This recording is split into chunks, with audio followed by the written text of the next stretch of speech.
자, 심화이론 과정 20강 진행하도록 하겠습니다.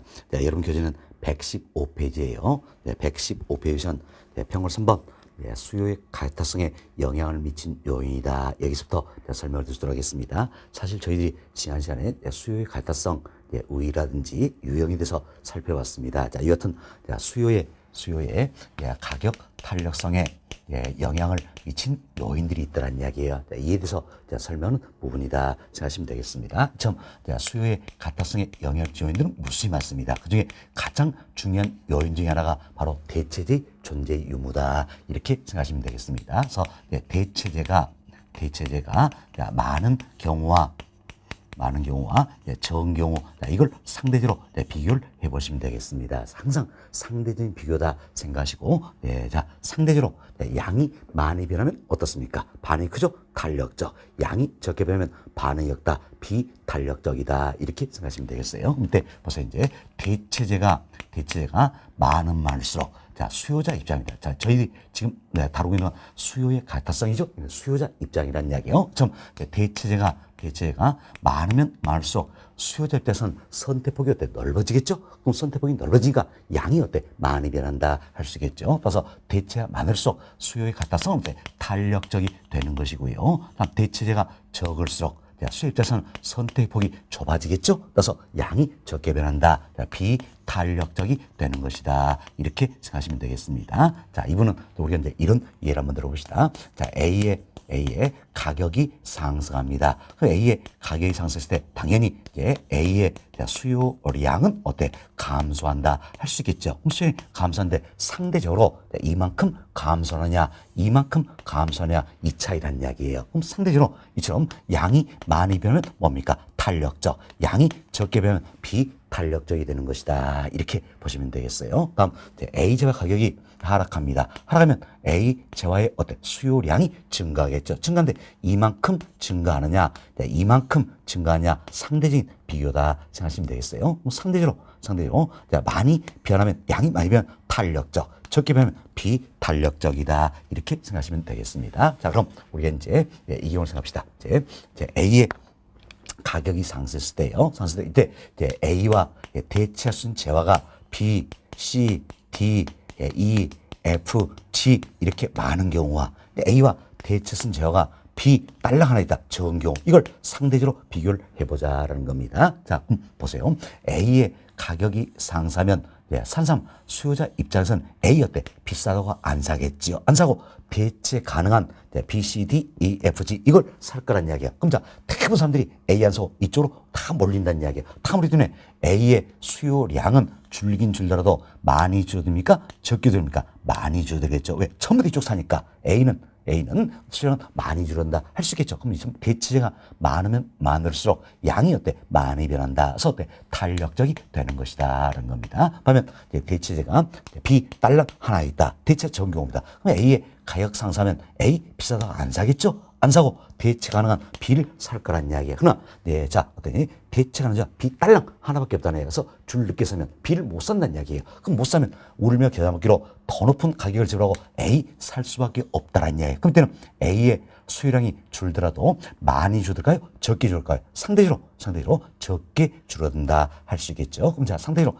양이 적게 변하니까 뭡니까? 비탄력적이다 이렇게 생각하시면 되겠습니다. 생각하시고 이도 안 되면 이만큼 어때? 그냥 외워버리시기 바라겠습니다. 굉장히 중요한 부분이에요. 중요한 부분에 외워버리시면 되겠습니다. 자, 수요의 가타성에 영향을 미친 요인들은 무수히 많더라. 그중에 가장 중요한 요인 하나가 뭡니까? 대체제의 존재 유무다. 그래서 대체제가 많으면 많을수록 수요에 따라서는 선택폭이 넓어지겠죠. 그래서 양이 많이 변한다. 탄력적이 되는 것이고 대체제가 적으면 적을수록 수요자 입장에서는 선택폭이 좁아지는 거죠. 양이 적게 변한다. 비탄력적이 되는 것이다. 이렇게 생각하시면 되겠습니다. 여튼 대체제가 많으면 많을수록 수요에 따라서 탄력적, 대체가 적을수록 수요와 뜻은 비탄력적이 된다 생각하시고 우리가 부동산에서는 이제 이거 하나로 모든 걸 다 응용할 수가 있다는 겁니다. 그래서 하나만 잘 이해하시면 나머지 어때 모두 응용이 되는 것이다 이렇게 생각하시면 되겠습니다. 이것도 우리만의 하나의 비법이 된다 생각하시고 물론 일반 재화는 성격은 다릅니다. 부동산에 대해서만큼은 이거 하나로 다 풀어버릴 수가 있다는 겁니다. 자, 그럼 우리가 이제 이렇게 생각해 봅시다. 일반 재화와 부동산 이렇게 비교를 해보자는 이야기야. 항상 무엇과 비교하냐? 여기다 내용이 달라질 수 있는 상대적인 비교라는 이야기예요. 그래서 일반 재화는 우리가 사과, 부동산은 아파트다 이렇게 생각을 해봅시다. 그럼 자 보세요. 사과와 아파트 이 둘 중에 대체제는 뭐가 더 많을까요? 사과가 더 많다 할 수 있겠죠. 따라서 일반 재화는 부동산에 비해서 수요와 특성이 어때? 탄력적.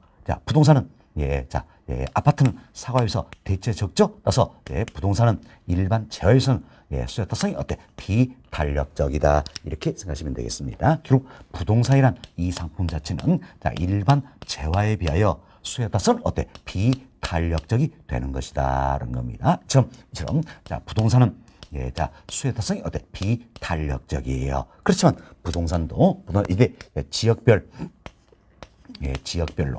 또는 용도별로 세분하면 세분할수록 대체가 더 많아지겠죠. 그래서 이때는 어때? 탄력적이 되는 것이다. 이렇게 생각하시면 되겠어요. 그래서 전체 부동산에 대한 수요는 어때? 비탄력적이. 그러나 부동산도 지역별, 용도별로 세분하면 세분할수록 대체 많기 때문에 탄력적이 되는 것이다. 이렇게 생각하시면 되겠습니다. 다음 우리가 또 이제 이렇게 비교를 한번 해봅시다. 그런데 자 보세요. 이제 주거용 부동산과 상공업용 부동산이다. 이렇게 비교해 보자는 이야기예요. 그래서 주거용 부동산은 아파트입니다. 아파트. 상공업용은 공장 건물이다. 이렇게 생각하시면 되겠어요. 그럼 항상 상대된 비교를 했죠. 그때는 아파트와 공장 건물 이걸 비교해 보자는 이야기예요. 비교하면 대체제는 뭐가 더 많을까요? 당연히 아파트가 더 많다 할 수 있겠죠. 그래서 대체제가 많으면 어때? 수요 특성은 탄력적. 대체 적으면 수요 특성은 어때? 비탄력적이다. 이렇게 보시면 되겠죠. 그럼 주거용 부동산은 다른 용도의 부동산에 비해서는 어때? 수요 특성이 탄력적이다. 이렇게 생각하시면 되겠어요. 그럼 잘 보세요. 이때 아파트는 수요 특성이 비탄력적이에요. 이때 아파트는 수요 특성이 어때? 탄력적이네요. 뭐 때문입니까? 무엇과 비교하냐? 여기다 내용이 달라진다는 이야기. 항상 상대적 비교다 생각하시면 되겠어요. 그럼 우리가 이렇게 생각할 수 있겠죠. 주거용 부동산이라도 일반 재화와 비교한다면 수요에 따라서 어떻습니까? 비탄력적이 되는 거죠. 그렇지만 주거용 부동산도 다른 용도의 부동산과 비교하면 어때? 수요에 따라서 탄력적이 되는 것이다. 이렇게 이해하시면 되겠어요. 자, 다시 한번 보세요. 주거용 부동산이라도 결국 부동산이죠. 그래서 일반 재화와 비교하면 수요에 따라서 어때? 비탄력적이 되는 거지요. 그렇지만 다른 용도의 부동산과 비교하면 어떻습니까? 탄력적이 되는 것이다. 이렇게 생각하시면 되겠습니다. 다음 네 번째 기간입니다. 기간. 우리가 단기와 장기 이렇게 비교를 해보자라는 겁니다. 그럼 이때 보세요. 단기적으로 대체가 많을까요? 장기적으로 대체가 많아질까요? 그렇죠. 장기의 대체는 더 많다는 쓰겠죠. 따라서 장기는 수요 특성이 탄력적, 단기는 수요 특성이 어때? 비탄력적이다. 이렇게 생각하시면 되겠습니다. 다음 다섯 번째, 용도 전환입니다. 용도 전환이 용도전이 영위한 부동산이 있고 용도전이 곤란한 부동산이 있다는 이야기예요. 자 보세요. 용도전이 영위할수록 대체가 많을까요? 곤란할수록 대체가 많을까요? 그렇죠. 용이할수록 대체는 많다서 용도 용이할수록 수요 특성은 탄력적, 곤란할수록 어때? 비탄력적이다. 이렇게 보시면 되겠습니다. 다음은 용도가 다양한 부동산이 있고 용도가 어때? 단순한 부동산이 있다. 그럼 자 보세요. 용도가 다양할수록 대체가 많을까요? 단순할수록 대체가 많을까요? 그렇죠. 용도가 다양할수록 대체는 많다서 용도가 다양할수록 수요 특성은 탄력적, 단순할수록 어때? 비탄력적이다. 이렇게 생각하시면 되겠습니다. 됐습니다. 이런 용도로 정리하시고 이분들이 현재 때 우리 시험에 출제했던 내용들이에요. 용도 정리하시고 어떤 내용이 나더라도 부동산은 대체의 존재 의무 이거 하나로 다 풀어볼 수가 있다는 겁니다. 그래서 대체제가 많으면 많을수록 예, 수의 특성은 탄력적, 적을수록 어때? 비탄력적이다. 잘 계시고 이거 하나로 다 응용을 해볼 수가 있다 생각하시면 그래서 이분도 여러분들이 절대 외우지 마세요. 외운다고 될 일이 아니란 이야기예요. 외우지 마시고 상대적인 비교 생각하시고 상대적으로 대체가 많으면 수의 특성은 탄력적, 대체가 적으면 수의 특성은 비탄력적이다. 이렇게 이해를 하시면서 지문 보시면 절대 틀리지 않을 겁니다. 자, 이제 이분 교육 통해서 한 번 더 우리 반복습 하도록 하겠습니다. 자, 여러분 교재 115페이지를 보세요. 평균 3번, 동남이 1번입니다. 대체지 존재 유무다 이분이죠. 그래서 대체가 많을수록 수의 특성은 어때? 탄력적이 되는 것이고 대체가 적을수록 수의 특성은 어때? 비탄력적이 된다. 이렇게 보시면 되겠어요. 다음 동남이 2번 봅시다. 동남이 2번은 일반 재화와 부동산을 비교한 내용이에요. 그래서 일반 재화의 수의 특성은 어때? 탄력적. 자, 부동산의 수의 특성은 어때? 비탄력적이다 할 수 있겠죠. 그리고 그 아래줄 끝부분 보세요. 그 보시면 전체 부동산의 수의 특성은 어때? 비탄력적이지요. 그렇지만 지역별 용도별로 세분하면 세분할수록 탄력적이 되는 것이다 라는 겁니다. 다음 동호 3번 봅시다. 동호 3번은 주거용 부동산과 상공업용산 이걸 비교하는 내용이다 라는 겁니다. 그래서 주거용 부동산의 수의 특성은 어때? 탄력적이지요. 다음 상공업용 부동산의 수의 특성은 어때? 비탄력적이다 쓰겠습니다. 다음 주 보세요. 주거용 부동산도 일반 재화에 비하여 나왔죠. 그리고 주거용 부동산일자도 일반 재화에 비해서는 어떻습니까? 수의 특성이 비탄력적이라 그랬지요. 비탄력적. 그렇지만 다른 용도의 부동산이다. 상공업용산 처음 다른 용도의 부동산 여기에 비해서는 어떻습니까? 탄력적이다. 이런 의미다 생각하시면 되겠어요. 그래서 잘 보세요. 주거용 부동산일자도 일반 재화 비교하면 부동산에 해당하기 때문에 수의 특성은 비탄력적이죠. 그렇지만 다른 용도의 부동산 여기에 비한다면 수의 특성은 어때? 탄력적이 된다. 이렇게 이해하시라고 했습니다. 다음 동호 4번 기간입니다. 단길수록 수의 특성은 어때? 비탄력적이 되겠지요. 장길수록 대체 많아지죠. 수의 특성은 어때? 탄력적이 된다는 거죠. 동호 5번 용도의 다양성입니다. 여기서 설명드리죠. 용도가 다양할수록 수의 특성은 어때? 탄력적이 되는 거지요. 다음 용도가 단순할수록 수의 특성은 어때? 비탄력적이 되는 것이다라는 겁니다. 다음 동호 6번 봅시다. 용도 전환입니다. 자, 용도 전환이 용이할수록 수의 특성은 어때? 탄력적이 되는 거지요. 다음 용도 전환이 혼란할수록 수의 특성은 어때? 비탄력적이다. 이렇게 이해하시면 되겠습니다. 됐습니다. 여기까지 말씀을 드리고 다음은 편고로 4번으로 넘어갑니다. 편고 4번은 이제 수요의 가격 달성을 응용하는 부분이에요. 수요 달성을 응용하는 부분이다 생각하시고 자, 여기 보시기 바라겠습니다. 자, 우리가 이와 같은 수요의 가격 탄력성 이걸 활용해서 기업의 입장에서는 어떤지 총 수입을 변화시켜 볼 수가 있다라는 겁니다. 기업 입장에서는 총 수입을 변화시켜 볼 수가 있다는 거죠. 이때 총 수입은 결국 매출액을 이야기한다 생각하시면 되겠어요. 이때 우리 기업의 입장인데 기업은 결국 뭡니까? 판매자다, 공급자다, 임대이다. 어떤 측면으로 생각해도 똑같은 내용이에요. 그래서 수요의 가타성을 활용해서 기업의 입장에서는 매출의 총 수입을 변화시켜 볼 수 있다 생각하시고 먼저 우리가 생각합시다. 수요의 가격 탄력성이 먼저 단위 탄력적인 경우가 있겠죠. 그럼 수요 탄력성이 단위 탄력적인 얘기는 단위마다 반응한다 이러면서 가격의 변화율과 수요량의 변화율이 같은 경우다라는 겁니다. 이때 가격을 인상한다 또 가격을 인하한다는 이야기가 인해서 총수입 즉 매출액은 어떻게 변할 것인가 이걸 살펴보자라는 겁니다. 자, 그럼 보세요. 단위 탄력적인 경우는 가격 변화율과 수량의 변화율이 같은 경우죠. 같은 경우다 생각하시고 이때 가격을 인상합니다.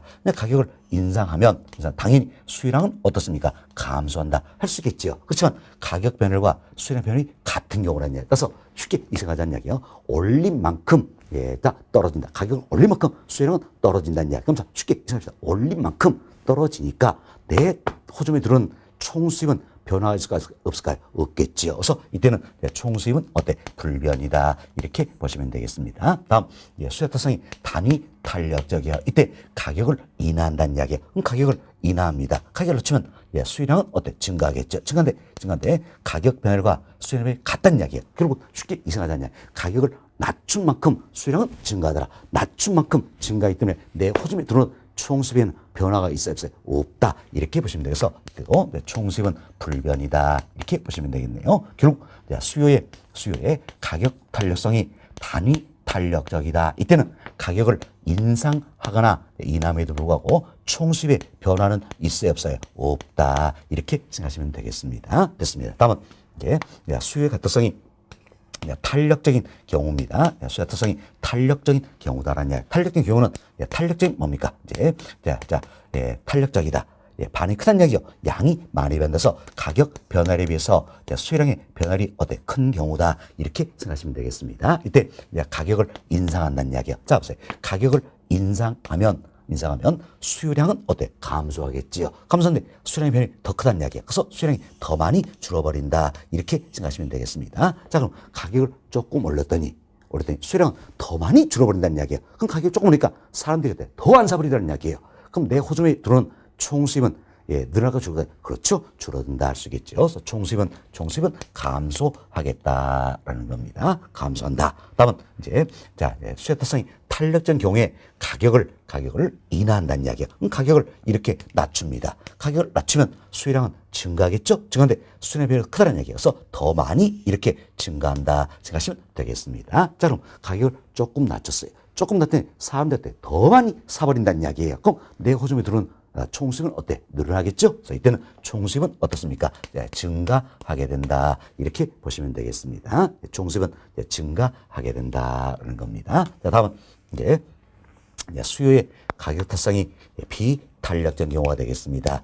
수요 타성이 비탄력적이다. 그럼 비탄력 여기는 반응이 적죠? 양이 적게 변해서 가격 변화율에 비해서 수요량의 변화율이 더 작은 경우다. 이렇게 생각하시면 되겠습니다. 이때 가격을 인상한다는 이야기야. 자, 가격을 이렇게 인상했습니다. 인상하면 수요량은 어때? 감소하겠지요. 감소하는데 수요량이 적으니까 수요량이 어때? 더 적게 감소한다는 이야기. 그럼 보세요. 가격을 이렇게 올렸어요. 올릴 때 수요량은 이만큼밖에 안 줄어든다는 이야기예요. 그럼 결국 내 호주머니에 들어오는 총수입은 증가할까요? 감소할까요? 증가하겠지요. 왜? 가격을 이렇게 올리는데 수요량은 이만큼밖에 안 줄어든다는 이야기예요. 그래서 내 호주머니에 들어오는 총수입은 어때? 증가한다라는 겁니다. 다음, 가격을 인하합니다. 자, 이처럼 가격을 낮춘다는 이야기예요. 가격을 낮추면 수요량은 어때? 증가하겠죠. 증가한데 수요량이 더 적다는 이야기. 그럼 수요량은 더 적게 증가한다 할 수 있겠죠. 적게 증가한다. 그럼 가격을 이렇게 낮췄어요. 낮췄는데 사람이 어때? 사람들이 이만큼만 더 사더란 이야기예요. 그렇죠? 그럼 가격을 이렇게 낮췄는데 결국 이만큼만 더 사기 때문에 내 호주머니에 든 총수입은 증가합니까? 감소합니까? 감소하게 된다. 이렇게 생각하시면 되겠습니다. 점 수요 타성이 비탄력적이라는 이야기야. 이때 가격을 인상하면 총수입은 증가하고 가격을 인하하면 총수입은 어때? 감소하게 된다라는 겁니다. 됐습니다. 여기까지 말씀드리고 이분도 우리가 먼저 이 생각을 합시다.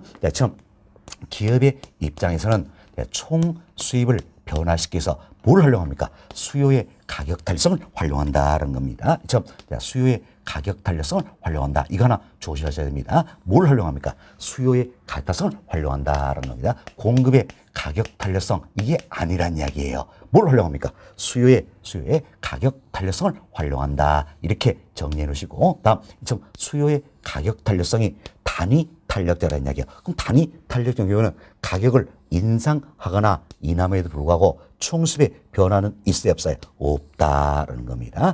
총수입은 변화가 없다. 이렇게 또 하나 정리하시고 다음 수요의 가타성이 탄력적이거나 비탄력적인 경우에는 가격을 인상하거나 인하함으로써 총수입을 변화시켜 볼 수 있다는 이야기예요. 자, 그럼 먼저 우리가 합시다. 기업의 입장에서는 즉 판매 입장에서는 총수입을 증가시켜야 될까요? 감소시켜야 될까요? 당연히 매출에 증가시켜야 된다는 이야기예요. 이를 위해서는 어떻게 할 것인가 한번 살펴봅시다. 자, 수요 타성이 탄력적이에요. 자, 이처럼 수요의 가타성이 탄력적이라는 이야기예요. 탄력적일 경우에는 총 수입을 증가시키기 위해서는 총수입을 즉 매출액을 증가시키기 위해서는 가격을 어때? 인하하게 된다는 겁니다. 그래서 수요에 탄력적이면 가격을 자, 낮춘다는 이야기야. 가격을 낮춘다. 가격을 인하하는 저가 정책. 자, 이를 통해서 총수입을 즉 매출액을 증가시킬 수 있다. 이렇게 생각하시면 되겠습니다. 다음 여기 보세요. 수요 타성이 비탄력적입니다. 지금 수요 타성이 비탄력적이란 이야기예요. 그럼 비탄력적인 경우에는 어때? 자, 총수입을 증가시켜서 매출을 증가시켜서 어때? 가격을 높여야 된다는 겁니다. 높여야 된다. 그래서 자, 수요 타성이 비탄력적 이때는 가격을 자, 인상하는 가격을 높이는 고가 정책. 자, 이를 통해서 어때? 총수입을 증가시키게 된다. 이렇게 보시면 되겠어요. 그리고 수요 협탁성이 탄력적이라면 어때? 총수입을 증가시키기 위해서는 어떻습니까? 가격을 낮추는 저가 정책을 시행을 해야 되겠지요. 그럼 수요 협탁성이 비탄력적이라면 총수입을 즉 매출액을 늘리기 위해서는 어때? 가격을 높이는 고가 정책을 시행을 해야 된다. 이렇게 생각하시면 되겠어요. 그럼 이분도 잘 보세요. 지금 수요의 가격 탄력성과 가격과의 관계다라는 이야기야. 그래서 우리 지난 시간에 말씀드렸지만 수요의 가격성과 탄력성과 가격과의 관계 나오면 우리 항상 뭘 떠올려야 했어요? 탄저 비고다. 네 글자 이걸 떠올려야죠. 그럼 여기도 마찬가지예요. 비고다. 이렇게 생각하시면 되겠어요. 탄저 비고다. 그래서 여러분들이 이분은 어떤 원리를 다 말씀드렸는데 이처럼 자 실제 모의고사 시험에서는 자 2번, 3번 이 같은 경우에 하나씩 생각해서 지문을 어때? 살펴보면 시간이 부족할까라는 이야기예요. 그렇죠? 차라리 외워버리는 게 마음 편하다는 이야기. 그럼 우리는 어떻게 그러시냐? 딱 네 글자로 기억하자라는 겁니다. 어떻게? 자, 탄저 비고다라는 이야기요. 탄저비고 이렇게 해서 어때? 총수입을 즉 매출액을 증가시킬 수 있다. 이렇게 네 글자로 기억해 버리시면 되겠다는 겁니다. 자,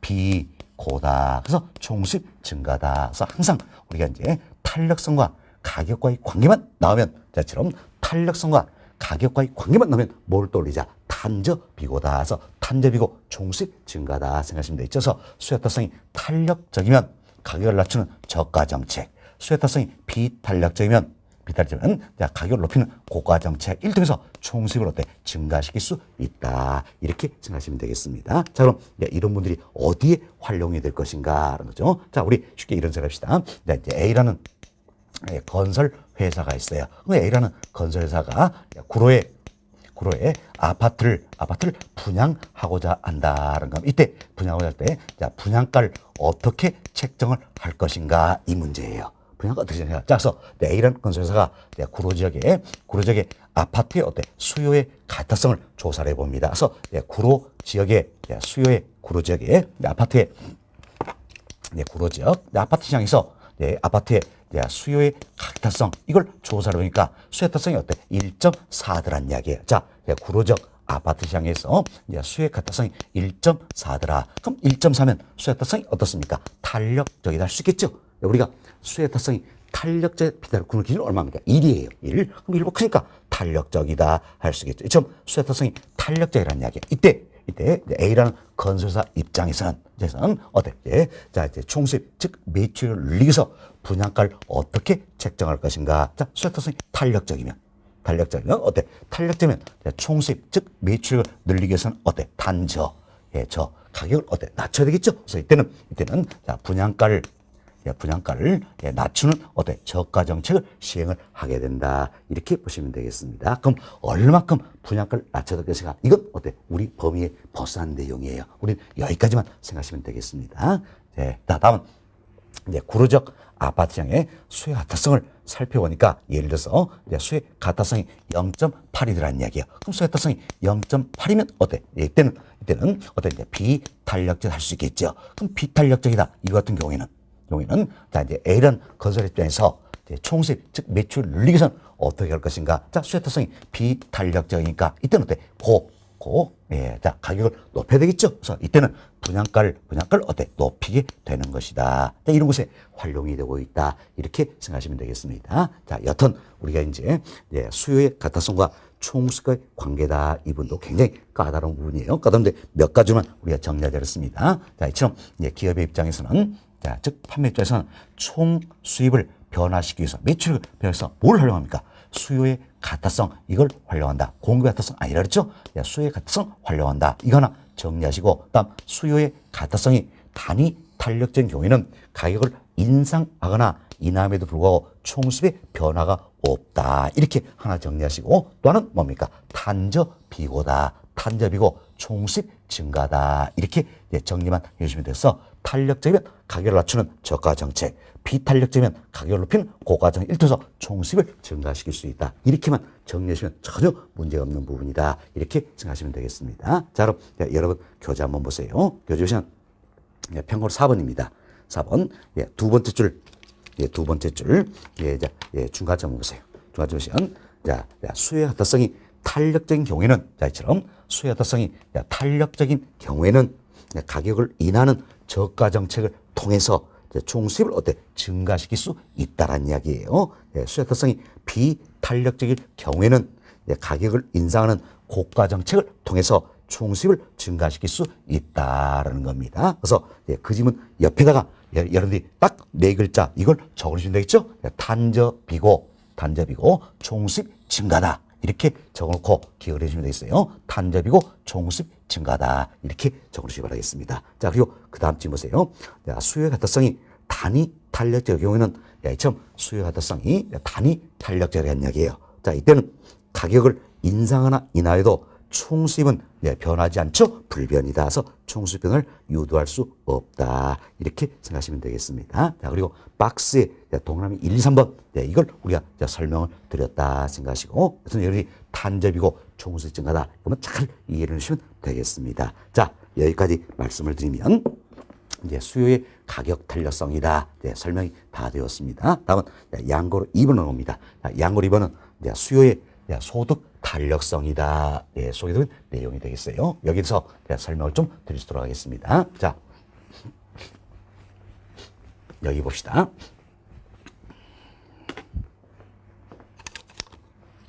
자, 이제 수요의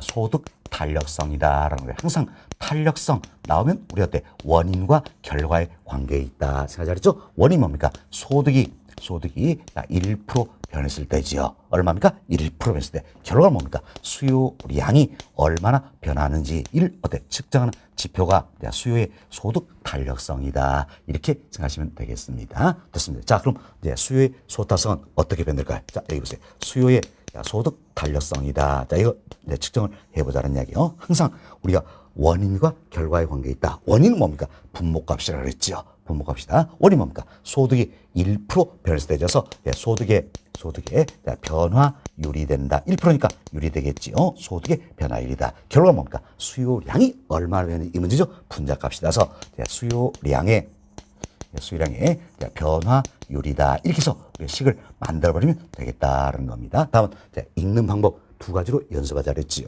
자, 여기 보세요. 수요의 소득 탄력성이란 수요량의 변화율을 소득의 변화율로 나눈 값이다. 할 수 있겠죠. 또한 수요의 소득 탄력성이란 소득의 변화율에 대한 수요량의 변화율 말한다. 이렇게 읽는 방법 두 가지로 연습하시면 되겠습니다. 됐습니다. 다음 여기 보세요. 이제 소득이 그리고요. 여튼 수요의 소타사 이건 절대값 기준이 아니에요. 우리가 탄력성 네 가지를 배웁니다. 수요의 가격 탄력성, 수요의 소득 탄력성, 수요의 교차 탄력성, 공급의 가타성 네 가지 배우는데 이 넷 중에 절대값 기준은 딱 하나입니다. 수요의 가타성, 수요의 가타성 이것만큼은 절대값 기준이고 나머지는 절대값이 아니라는 이야기예요. 자, 여기 봅시다. 이제 수요의 소타성은 소득의 변화율에 대한 수요량의 변화를 말한다 할 수 있겠죠. 이때 소득이 향상됩니다. 향상될 때 수요가 증가한다는 이야기예요. 이때는 방향이 같으니까 당연히 뭐가 됩니까? 플러스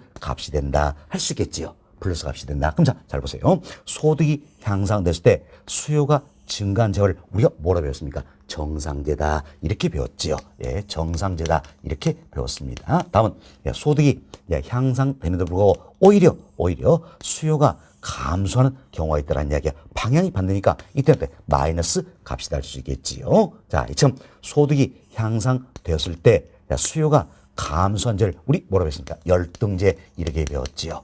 열등제다라는 겁니다. 그럼 결국 우리는 이제 이것은 수요의 소타성을 통해서 이 재화가 정상제인지 열등제인지를 어때 판단할 수 있다는 이야기. 결국 정상제냐 열등제냐 이걸 판단해서 뭘 활용합니까? 수요의 소득 탈성을 활용한다는 겁니다. 그래서 수요의 소득 값이 플러스 값이에요. 플러스 값 이때는 뭐가 됩니까? 정상제. 마이너스 값이 이때는 뭐가 됩니까? 열등제가 되는 것이다. 이렇게 생각하시면 되겠어요. 그리고 여기서 이제 플러스다 마이너스다 구분하는 기준 얼마입니까? 0이에요. 0이에요. 여러분이 이제 자 아차면 이것도 혼동합니다. 1로 혼동하는데 0이 플러스 마이너스 구분하는 기준은 0이에요. 사실 이것 때문에 그렇습니다. 자 우리 시간시에 했어요. 수요의 가격 탄력성이 탄력적이다, 비탄력적이다. 좀 탄력적, 비탄력 구분하는 기준은 얼마입니까? 1이에요. 이것 때문에 혼동을 한다는 이야기예요. 그래서 여러분이 정확히 이겼어요. 수요의 가격성이 탄력적이냐, 비탄력, 이걸 구분하는 기준은 얼마입니까? 1이에요. 1. 그렇지만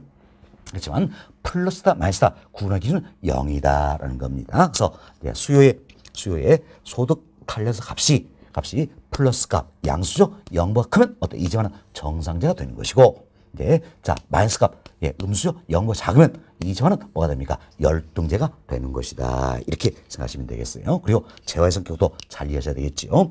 소득이 향상되었을 때 수요가 증가하는 재화를 뭐라 합니까? 정상제. 다음 소득이 향상됐을 때 오히려 수요가 감소한제를 뭐라 합니까? 열등제라 한다. 이렇게 잘 이해하시면 되겠습니다. 자, 이 내용이 여러분 교재 116페이지 양골 2번 수요의 소득 탄력성이다. 여기 소개된 내용이에요.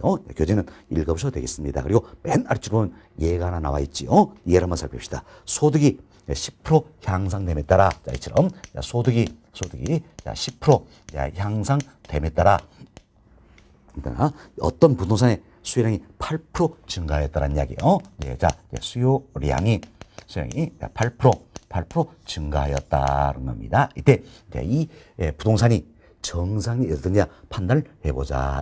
이처럼 자, 정상제인지 열등제인지 이걸 판단하기 위해서는 뭘 활용합니까? 수요의 소득 탄력성을 활용한다는 겁니다. 그럼 우리 먼저 계산해 봅시다. 자, 수요의 소득 탄력성이다. 자, 이는 어떻게 변합니까? 소득의 변화율에 대한 수요량의 변화율이다 할 수 있겠죠. 그럼 자, 주진 조건 보세요. 소득 변화율, 수요량의 변화율로 다 나와 있잖아요. 그럼 그대로 대입하면 되겠습니다. 자, 소득 변화율 얼마입니까? 10% 상승이다. 다음 수요량 변화율 얼마입니까? 8% 증가다라는 이야기예요. 증가다. 이때는 절대값이 아니니까 방향성이 여기 따라서 내용이 달라지겠죠. 그래서 우리가 항상 방향성 표기하는 연습을 하셔야 되겠습니다. 이때 만약에 수량이 8% 감소하는데 여기에 방향성 표기 안 하면 답이 달라져 버릴 수 있겠죠. 결과가 다르게 나올 수가 있다. 그래서 실수하게 된다는 얘기죠. 항상 방향성 표기하자 생각하시고, 자, 이보세요.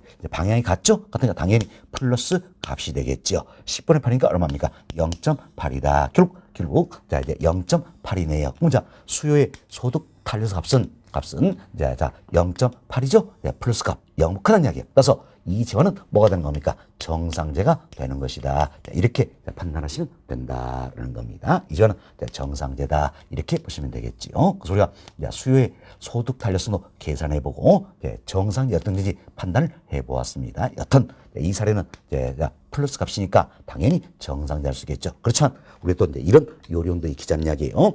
정상제 열등제냐 이것만 구분하자는 이야기예요. 그럼 정상제 열등제냐 이것만 구분하기 위해서는 굳이 수요 소득성 이거 계산할 필요가 없다냐. 계산 필요 바로 이 생각하세요. 소득이 향상되자 수요가 증가했다라냐. 그럼 당연히 뭐가 됩니까? 정상제가 되는 것이다. 이렇게 빨리 판단할 수 있다. 생각하시면 되겠습니다. 됐습니다.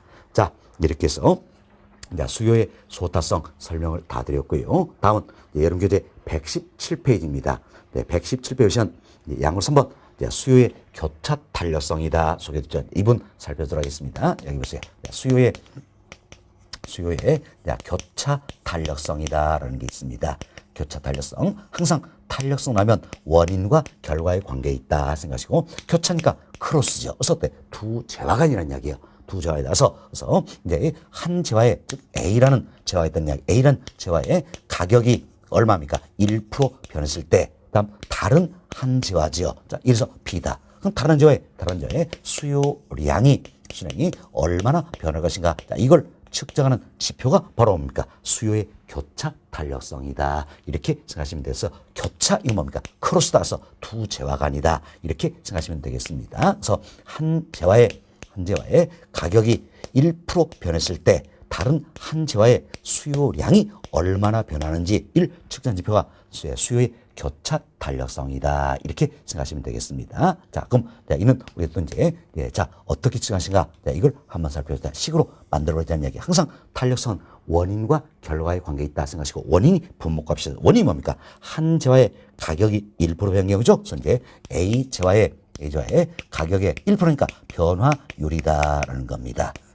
다음 결과는 뭡니까? 다른 한 재화 B 재화의 수량이 얼마나 되는지 이걸 측정하죠. 분자값. 그래서 B 재화의 수요량의 변화율이다. 이렇게 생각하시면 되겠습니다. 자, 해서 우리 공식을 만들어 버렸죠. 다음은 또 이제 읽는 방법 연습합시다. 항상 우리가 두 가지로 연습하자 그랬죠. 자, 수요의 교차 탄력성이란, 자, B제와 수요량의 변화율, A제와 가격 변화를 어때? 나눈 값이다. 이렇게 표현을 쓰겠죠? 또 하나는 보세요. 수요의 교차 탄력성이란 A제와 가격 변화율에 대한 B제와 수요량의 변화율을 말한다. 이렇게 읽을 수가 있다는 겁니다. 그래서 이제 읽는 방법 두 가지로 연습을 좀 해보시면 되겠습니다. 다음은 이제 이 경우를 봅시다. 여기 보세요. 이제 A의 가격이 상승한다는 이야기야. 지금 A의 가격이 상승했을 때, 자, B의 수요가 어때? 증가하는 경우가 있겠지요. 증가한다. 그럼 어때? 방해가 되니까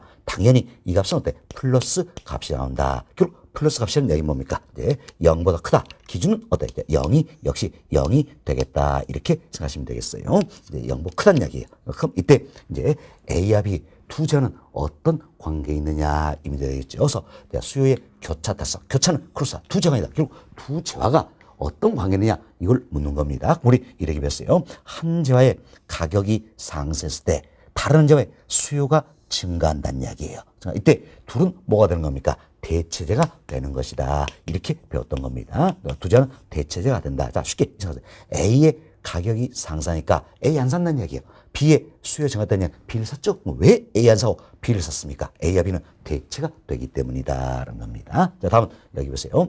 A의 가격이 어때? 상승합니다. 상승할 때 B의 수요가 어때? 감소하더라는 이야기야. 방향이 반대가 되죠. 그래서 이 값은 마이너스 값이 나온다. 0보다 작다는 이야기가 되겠지요. 이때 A와 B 두 재는 어떤 관계가 있을까? 보세요. 한 재화의 가격이 상승했을 때 다른 한 재화의 수요가 감소한다면 둘은 뭐가 되는 겁니까? 보완제가 된다 할 수 있겠지요. 보완제다. 그래서 또 쉽게 이상하세요. A의 가격 상승가 A 안 산다는 이야기예요. 안 사니까 B의 수요가 감소한다. B도 안 샀다는 이야기. 그럼 왜 A 안 사니까 B도 안 샀을까요? 둘은 상호 결합이 되어 있기 때문이다. 그 얘기죠. 그래서 한쪽 안 사니까 나머지도 안 사더라. 그래서 이는 보완제다. 이렇게 보시면 되겠어요. 결국 우리 이 내용을 통해서 이 사실을 알 수 있겠죠. 야, 수요의 교차 탄력성을 통해서 A, B 두 재화가 대체된지 보완된지를 어때? 판단할 수 있게 된다. 이렇게 생각하시면 되겠습니다. 됐습니다. 자, 그래서 수요의 교차 탄력성 값이 플러스 값이에요. 양수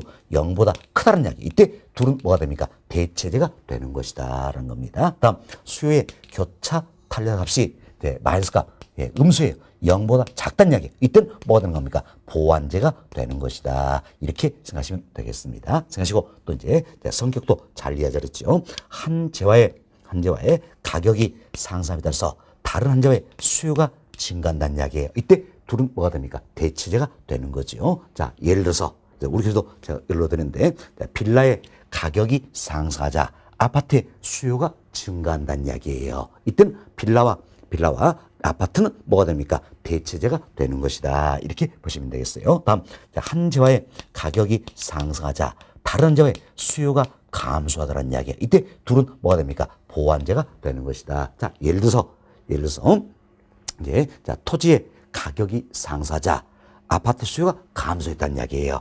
토지의 가격 상승, 아파트 수요가 감소했다. 그럼 토지와 아파트는 뭐가 됩니까? 보완제가 되는 것이다. 이렇게 생각하시면 되겠습니다. 됐습니다. 여튼 우리는 이제 수요의 교차타성 일통에서 두 재화가 대체된지 보완된지를 어때 판단할 수 있게 된다. 이렇게 생각하시면 되겠습니다. 자, 그리고 우리 교재 예를 한번 또 살펴드리도록 하겠습니다. 우리 교재 자, 얘가 나와 있죠? 나와 있는데, 자, 양구 3번.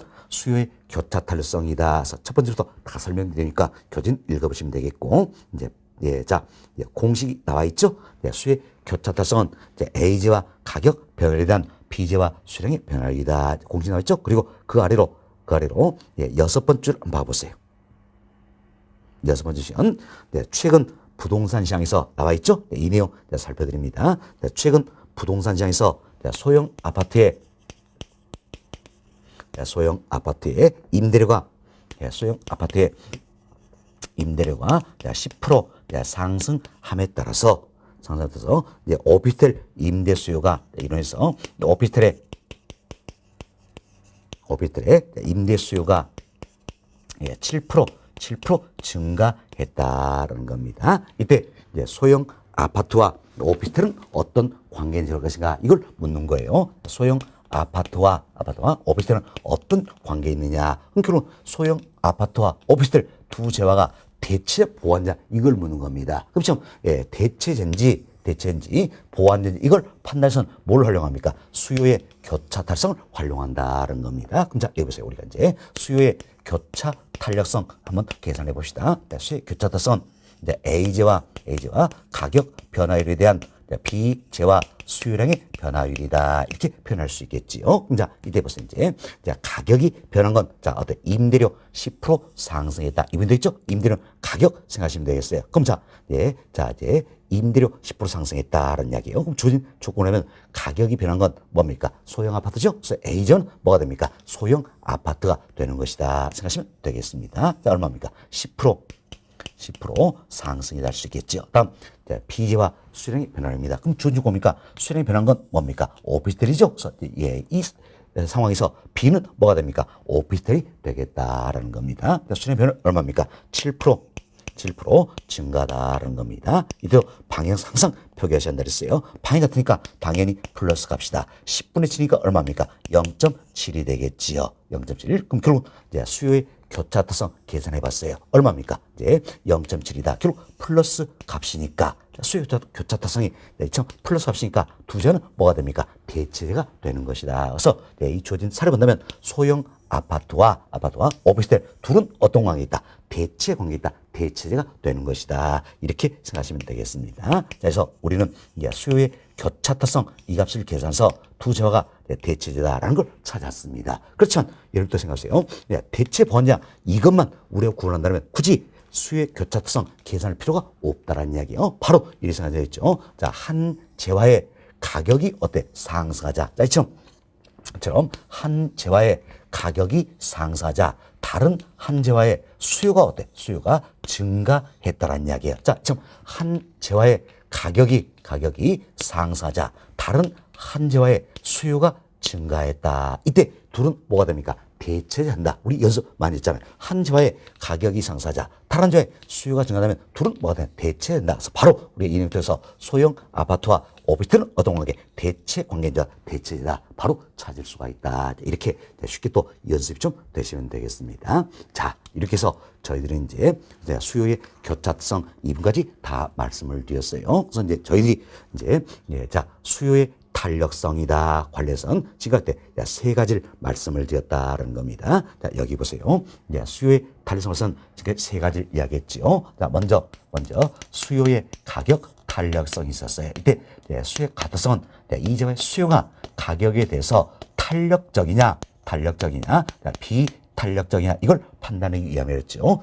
구분하는 기준은 얼마입니까? 1이에요. 1이다. 그래서 자, 수요의 가격성이 1보다 크면 이 점의 수요는 가격에 대해서 어때? 탄력적이다. 표현할 수 있겠죠? 1보다 작으면 이 점의 수요는 가격에서 어때? 비탄력적이다. 표현할 수가 있다라는 겁니다. 자, 다음은 수요의 소득 탄력성입니다. 지금 소득성 일동에서 이 재화가 정상된지 열등된지를 어때? 판단할 수가 있다는 겁니다. 이때 구분 기준은 얼마였습니까? 0이었죠. 0. 그래서 수요의 소타성, 이 값이 0보다 플러스 값이에요. 그럼 이 저는 뭡니까? 정상제. 자, 수요의 소득 탄력값이 0보다 작아요. 마이너스 값이에요. 그럼 이 저는 뭡니까? 열등제가 되는 것이다 라는 겁니다. 자, 다음은 우리가 이제 수요의 교차 탄력성 일동에서 교차니까 크로스 두 제와 관계다. 그래서 두 제가 대체된지 보완된지를 판단할 수가 있다는 겁니다. 이대로 구분 기준은 얼마입니까? 0이에요. 그래서 수요의 교차 탄력값이 0보다 큽니다. 플러스 값이다. 이때는 뭐가 됩니까? 대체제. 자, 0보다 작다. 마이너스 값이면 이때는 뭐가 됩니까? 보완제가 되는 것이다. 이렇게 생각하시면 되겠습니다. 됐습니다. 자, 이렇게 이해하시고 또 우리가 역으로 이 생각을 할 수 있어야겠습니다. 자, 이 저의 수요가 가격에서 탄력적이냐 비탄력적 이걸 활용해서는 이걸 알기 위해서는 뭘 활용합니까? 수요의 가타성을 활용한다는 이야기예요. 자, 다음 이 재화가 정상된지 열등된지 판단해서는 뭘 활용합니까? 수요의 소득 탈성을 활용한다는 겁니다. 다음 두 재화가 대체된지 보완된지 판단해서는 뭘 활용합니까? 수요의 교차 탈성을 활용한다. 이렇게 생각하시고 성격도 잘 이해 잘했지요. 자, 이제 소득이 향상돼서 수요가 증가한 재화를 정상제, 소득이 향상됨에도 불구하고 오히려 수요 감소한들 열등제를 한다. 다음은 이제 두 재화 관계에 있어 한 재화의 가격이 상승했을 때 다른 한 재화의 수요가 증가하면 대체제, 한 재화의 가격이 상승했을 때 다른 재화의 수요 감소는 보완제다. 이렇게 생각하시면 되겠습니다. 어찌보면 이게 어때? 가장 핵심적인 내용이에요. 그죠? 이 내용만 잘 이해하시면 또 어때? 쉽게 우리가 문제도 많이 풀 수 있게 된다. 응용력이 향상이 된다. 이렇게 생각하시면 되겠습니다. 됐습니다. 자, 여기까지 말씀을 드리면 될 것 같고요. 다음은 여름교재 117페이지 하단입니다. 하단 보시면 2번 챕터 공급의 가격 탄력성이다. 소개됐죠? 이 부분 설명을 좀 드리도록 하겠습니다. 이제 2번 챕터 공급의 가격 탄력성이다. 자, 옆에다가는 별표 7개 해두시기 바라겠습니다.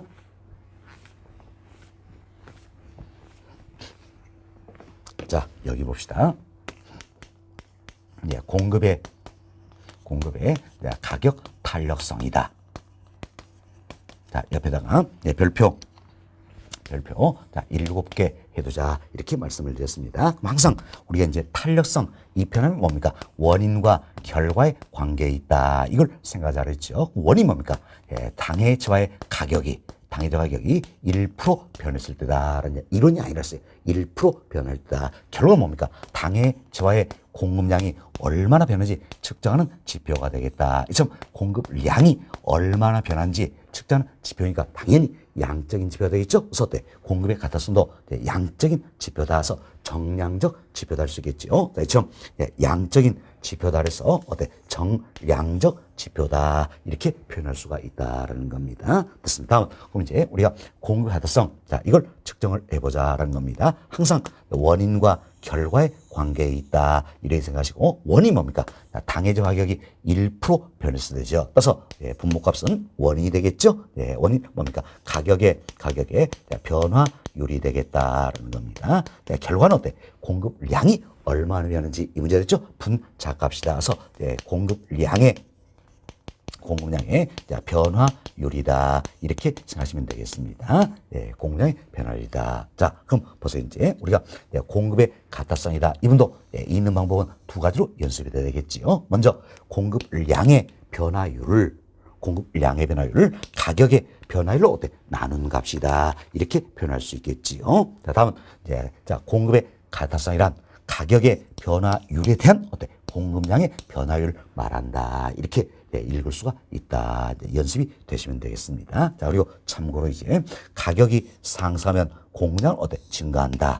가격이 하락하면 공급량 감소한다. 공급 법칙이죠. 방향이 같으니까 당연히 플러스 값이다. 그래서 절대값 기준이 아니란 이야기예요. 자, 우리 어때? 절대값 기준 딱 하나 있다 했죠. 뭡니까? 수요의 가격 타성 이것만 절대값 기준이고 나머지는 절대값이 아니다. 생각하시면 되겠습니다. 다음은 이와 같은 공급의 가격 달성도 계산을 할 수 있어야 되겠지요. 계산인데 계산은 요령은 어때? 저희가 수요의 가격 탄력성에서 설명된 내용 있죠? 똑같은 요령으로 하시면 되겠다. 그래서 여러분 교재 118페이지에 상단에 동그라미 1, 2번 공식이 나와 있죠. 공식 다 필요 없습니다. 필요 없고 여기까지만 생각하자는 이야기예요. 자, 공급의 가격 탄력성이란 가격의 변화율에 대한 공급량의 변화율을 말한다. 자, 여기까지만 생각하고 나머지는 우리가 계산 문제 연습한 것처럼 똑같은 요령으로 풀어버리면 되겠다. 이렇게만 생각하시기 바라겠습니다. 자, 그리고 앞으로 또 계산 문제 테마 특강이다. 이 과정도 진행할 예정이에요. 그때도 많은 문제 풀어주도록 하겠습니다. 됐습니다.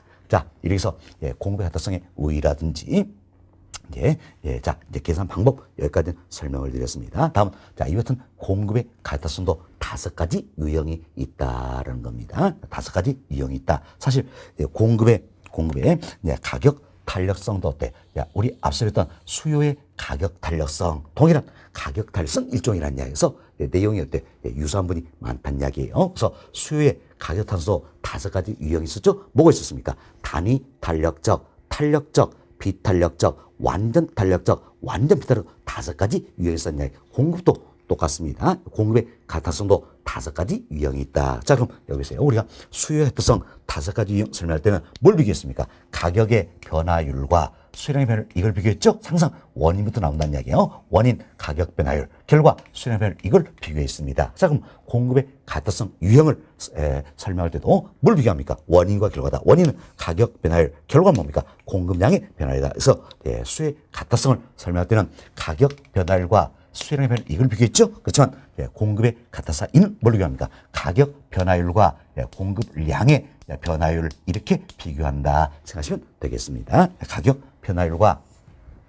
공급량의 변화율, 이걸 비교한다 이렇게 생각하시면 되겠습니다. 그래서 자, 먼저 자, 1번 케이스에 가격 변화율과 공급량의 변화율이 같다는 이야기예요. 지금 가격 변화율과 공급량의 변화율이 같다면 어때? 결국은 단위마다 반응한다 할 수 있겠죠. 그래서 공급의 가타성은 어때? 단위 탄력적이다 이렇게 표현된다는 이야기예요. 결국 공급의 가타성이 단위 탄력적이라는 이야기는 단위마다 반응한다 해서 가격 변화율과 공급량 변화율이 같은 경우다 할 수 있겠죠. 그럼 자, 여기 보세요. 좀 가격 변화율과 공급량 변화율이 같다면 공급의 가타서 값은 얼마든가 둘이 같으니까 당연히 1이 되겠지요. 그래서 공급의 가격 타서 값은 1이 된다. 이때 공급선은 어땠죠? 공급선은 원점을 통과하는 직선의 모습이 된다. 그러나 이분도 중요성은 극히 낮은 부분이다. 참고하시면 되겠습니다. 다음 2번째 케이스. 이제 가격 변화율보다도 공급량의 변화율이 더 큰 경우예요. 그럼 공급량의 변화율이 더 크다는 이야기는 그만큼 가격 변화에 민감하게 반응한다. 양이 많이 변한다는 이야기. 반응이 크죠? 이때를 뭐랍니까? 탄력적이란다. 그래서 공급의 가타성이 탄력적인 이야기는 결국 자, 반응이 크다는 얘기죠. 그래서 가격 변화율에 비해서 공급량 변화율이 큰 경우다. 이렇게 생각하시면 되겠어요. 밑에 가격 변화율에 비해서 공급량 변화율 이 값이 더 크다면 당연히 1보다 커지겠죠. 그래서 공급의 가격 타서 값은 1보다 크다는 이야기예요. 또한 공급이 탄력적일수록 반응이 크다. 양이 많으니까 공급선의 기울기 경사도는 어때? 완만해진다. 이렇게 보시면 되겠습니다. 다음 3번째 케이스예요. 가격 변화율에 비해서 공급량의 변화율이 더 작다는 이야기예요. 지금 공급량의 변화율이 더 작다면 가격 변화에 민감하지 못하다. 둔감할 수 있겠죠. 또 양이 적게 변하니까 반응이 극단이어서 뭐라 표현합니까? 비탄력적이다 표현할 수 있겠지요. 그래서 공급의 가타성이 비탄력적인 얘기는 결국 반응이 적은 경우죠. 그래서 가격 변화율에 비해서 공급량 변화율이 적은 경우가 되겠다. 이때 벌써 그럼 공급량 변화율 이 값이 더 적기 때문에 당연히 어때? 1보다 작겠지요. 공급의 가타성은 1보다 작다라는 겁니다. 참 공급의 가타성이 비탄력적이다. 이때는 반응이 적다. 양이 적게 변하니까 공급선의 기울기가 서도 어때? 급해진다라는 겁니다. 다음은 또 우리가 이런 생각을 해봅시다. 가격이 10% 상승합니다. 그럼 가격이 10% 상승하면 당연히 이때 공급량 증가하겠죠. 그럼 이때 공급량이 무한대로 증가해버린다는 이야기예요. 증가해버린다. 자, 그럼 보세요. 가격이 10% 상승하니까 공급량 어때? 무한대로 증가해버린다. 그럼 그때는 가격이 조금만 상승해서 공급량 무한대로 증가해버리니까 결국은 어떤 모습이 되는 겁니까? 자, 이 같은 수평의 모습이 된다 할 수 있겠죠. 그래서 이때는 가격이 딱 달라붙어 있다. 그래서 이때 우리가 이제 가격 변화율이 0인 경우다 이렇게 변하겠죠. 좀 가격 변화율이 0인 경우다. 이때는 가격이 조금만 상승해도 공급량 어때? 무한대로 늘어버린다는 이야기예요. 그렇죠? 그럼 공급량이 무한대로 변해버린다면 어마어마하게 반응하다. 반응이 아주 크다는 이야기예요. 그래서 우리가 뭐라 표현합니까? 완전 탄력적이다. 이렇게 표현한다는 이야기예요. 완전 탄력적인 얘기는 반응이 어마어마하게 크다는 이야기예요. 그래서 공급량이 무한대로 변해버린다. 그래서 가격 변화는 0인 경우다 생각하시면 되겠습니다. 이때 공급의 가타성 어때? 자, 보세요. 가격 변화를 분모 이 값이 0이 되기 때문에 전체 값은 얼마나 될까? 무한대가 되겠죠. 또 시험용으로 이제 공급량이 무한대로 변해버리니까 무한대다. 이렇게 생각하셔도 되겠어요. 이건 시험용입니다. 자, 그런데 공수는 어떤 모습이에요? 수평의 모습이 되겠다는 겁니다. 다음, 이제 가격이 이처럼 10% 상승했어요. 10% 상승에 불구하고 공급량은 전혀 변화가 없다는 이야기예요. 그럼 이때부터 공급량의 변화율이 0인 경우다 할 수 있겠죠. 공급량 변화율이 0인 경우다. 그럼 어때? 공급량이 전혀 변화 없으니까 반응이 전혀 없다는 이야기예요. 그래서 어때? 완전 비탄력적이다 표현할 수 있겠죠. 좀 공급의 하다성이 완전 비탄력적이면 반응이 전혀 없다는 이야기예요. 그래서 공급량의 변화율이 0인 경우다. 그럼 공급량 변화율 이 값이 0이니까 공급의 하다성은 얼마나 됩니까? 0이 되겠지요. 이때 공급은 어떤 모습이에요? 수직의 모습이 된다. 이렇게 생각하시면 되겠어요. 그래서 우리가 이분은 이런 설명을 드렸죠. 자, 토지의 물리적 공급은 어때? 불가능하죠? 좀 토지의 물리적 공급은 불가능할 때, 뭐 됩니까? 부증성이란 특성에서 토지의 물리적 공급은 불가능하다. 따라서 토지의 물리적 공급은 어때? 완전 비탄력적인 수직의 모습이 된다 할 수 있겠죠. 따라서 토지의 물리적 공급이 이때 공급 가타성은 얼마가 되는 겁니까? 0이 되는 것이다. 이렇게 우리가 배웠던 내용입니다. 됐습니다. 이처럼 공급의 가타성의 유형도 5가지가 있다. 단위 탄력적, 탄력적, 비탄력적, 완전 탄력적, 완전 비탄력적 5가지 유형이 있다 생각하시고, 역시 탄력성의 값의 범위는 어디서부터 어디까지입니까? 0에서부터 무한대 사이에 있다. 이렇게 보시면 되겠어요. 그래서 0에서부터 1을 지나서 무한대 사이에 존재한다는 겁니다. 이때 공급의 탄력성이 1이에요. 이게 뭡니까? 가격 변화율과 공급량 변화율이 같은 경우죠. 이때는 단위 탄력이 변했죠. 공급선 원점을 통하는 직선의 모습이 되겠다는 겁니다. 다음 1번 크다는 이야기예요. 1번 크다는 얘기는 결국 공급량 변화율이 더 큰 경우가 되겠죠. 그래서 가격 변화율보다 공급량 변화율이 더 큰 경우다. 어때? 공급량의 변화가 크다는 이야기는 양이 어때? 많이 변한다. 반이 크니까 뭡니까? 탄력적이다. 공급선의 기울여서는 완만해지겠지요. 다음 공급의 타성이 무한대입니다. 뭔데는 가격 변화율이 0의 경우지요. 그때는 어때? 완전 탄력적이지요. 수평의 모습이 되겠습니다. 자, 1보다 작다는 이야기. 1보다 작다는 이야기는 공급량 변화율이 더 적다는 이야기 되겠죠. 그래서 가격 변화율에 비해서 공급량 변화율이 더 적은 경우다라는 겁니다. 이때는 양이 적게 변하니까 반응이 적다. 그래서 비탄력성이죠. 비탄력성 공급선의 기울기선 급해지겠지요. 다음 공급의 하타성이 0입니다. 0이면 공급량 변화율이 0인 경우다. 자, 이 값이 0이라는 이야기는 공급량 이 값이 0이 되겠지요. 0이다. 따라서 반응이 전혀 없다. 이때를 완전 비탄력적이다. 공급선은 어때? 수직의 모습이다. 이렇게 보시면 되겠어요. 그래서 우리가 한 번 더 반복을 했습니다. 여튼 우리는 여기서 수요의 가격 탄력성, 자, 수요의 가격 탄력성, 공급의 가격 탄력성, 모두가 어때? 모두가 가격 탄력성이라는 이야기. 따라서 값의 범위는 어디서부터 가니까 0에서부터 1을 지나서 무한대 사이에 존재한다. 0에서부터 무한대 사이에 존재한다라는 거죠. 둘 모두가 탄력성 유형도 5가지로 구분된다. 이렇게 보시면 되겠습니다. 어때? 단위 탄력적, 탄력적, 비탄력적, 완전 탄력적, 완전 비탄력적 5가지로 구분된다. 이렇게 생각하시면 되겠습니다. 그래서 둘 모두가 탄력성 값에 보이는 0에서부터 무한대 사이라 그랬죠?